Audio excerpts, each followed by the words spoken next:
السلام علیکم ورحمۃ اللہ وبرکاتہ۔ میں پاکستانی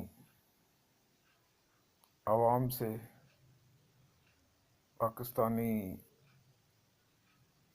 افواج کے جرنیلوں سے اور پاکستان کے سیاستدانوں، خاص طور پر وزیر اعظم اور صدر پاکستان سے یہ اپیل کرنا چاہتا ہوں، ان سے یہ درخواست ہے اور ان کو یہ مشورہ ہے کہ فلسطینیوں کے لیے، غزہ کے مظلوم مسلمانوں کے لیے کچھ سوچیں۔ آپ جانتے ہیں کہ 1 سال گزر چکا ہے اور غزہ کو کھنڈر بنا دیا گیا ہے۔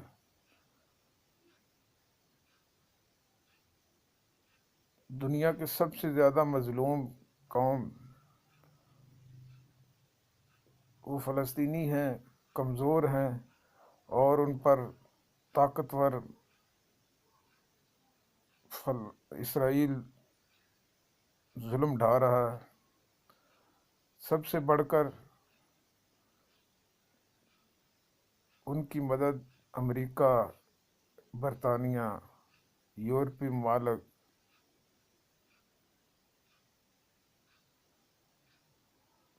اور یہ سارے مل کر فلسطینیوں پر ظلم ڈھا رہے ہیں۔ انسان بھیڑیوں کے سپرد کر دیے گئے۔ ہماری آنکھوں کے سامنے اتنا ظلم ہو رہا ہے اور ہم خاموش تماشائی بنے بیٹھے ہیں۔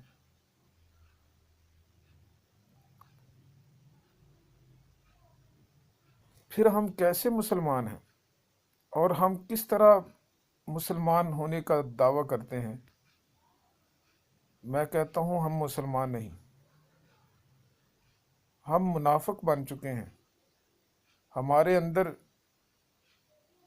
اخوت، بھائی چارے کا جذبہ ختم ہو گیا ہے۔ ورنہ قرآن پاک ترجمے کے ساتھ پڑھیں، کھولیں، اللہ تعالیٰ کیا حکم دیتے ہیں؟ اللہ تعالیٰ کیا حکم دیتے ہیں؟ اللہ تعالیٰ تو فرماتے ہیں کتب علیکم القتال، تم پر لڑنا فرض ہے۔ کہیں اللہ تعالیٰ فرماتے ہیں پیارے نبی اپنے صحابہ کو جہاد کے لیے ابھاریے، حرض المؤمنین علی القتال۔ کہیں اللہ تعالیٰ یہ فرماتے ہیں یا ایھا الذین آمنوا ھل ادلکم علی تجارۃ تنجیکم من عذاب علیم۔ یار ترجمے کے ساتھ قرآن پاک پڑھو۔ او حکمرانوں، اتنا ظلم تمہاری آنکھوں کے سامنے ہو رہا ہے، کیا تم نے اگلے جہاں جا کر آخرت میں اللہ کے سامنے جواب نہیں دینا؟ اور تمہاری کوئی عبادتیں، تمہارے کوئی کام قبول نہیں ہوں گے۔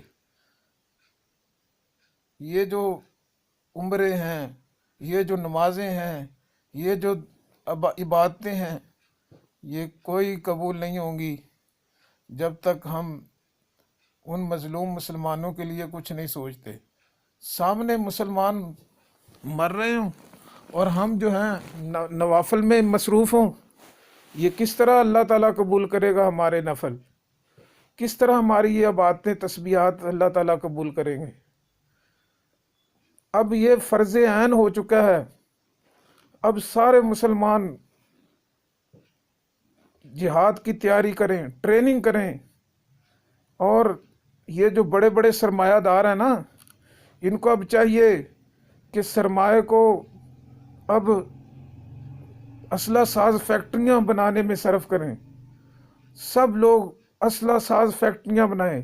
میں تو کہتا ہوں مسلمانوں کو اللہ تعالیٰ نے صرف جہاد کے لیے پیدا کیا ہے، لڑنے کے لیے پیدا کیا ہے۔ کافر جو ہیں وہ تجارتیں کریں، وہ کاروبار کریں، لیکن مسلمان جہاد کریں، مسلمان لڑیں اور اللہ تعالیٰ سے جہاد کے ذریعے جو ہے روزی کمائیں۔ نبی پاک صلی اللہ علیہ وآلہ وسلم نے فرمایا تھا کہ میری روزی جو ہے وہ تلوار کی نوک کے نیچے اللہ تعالیٰ نے رکھی ہے۔ سارے صحابہ کرام جہاد کرتے رہے، لڑتے رہے۔ آج کے یہ جو علماء کرام ہیں، میں ان سے بھی یہ گزارش کرتا ہوں کہ ساری زندگی صرف مسلح پر کھڑے ہو کر نمازیں پڑھا کر یہ آپ سمجھتے ہیں کہ ہم نے اسلام پر چلنے کا حق ادا کر دیا ہے۔ میں کہتا ہوں نہیں، ابھی تم پورے اسلام میں داخل نہیں ہوئے۔ جہاد اسلام کی چوٹی ہے، اور سارے مل کر اب جہاد کرو، جہاد جہاد جہاد کی تیاری کرو۔ سارے نوجوان ٹریننگ کریں، اور انشاءاللہ العزیز ہم اگر اس راستے کو اپنا لیں گے تو پوری دنیا پر دوبارہ ہم عروج حاصل کر سکتے ہیں۔ اللہ تعالی ہمیں جو ہے اس پر عمل کرنے کی توفیق عطا فرمائے۔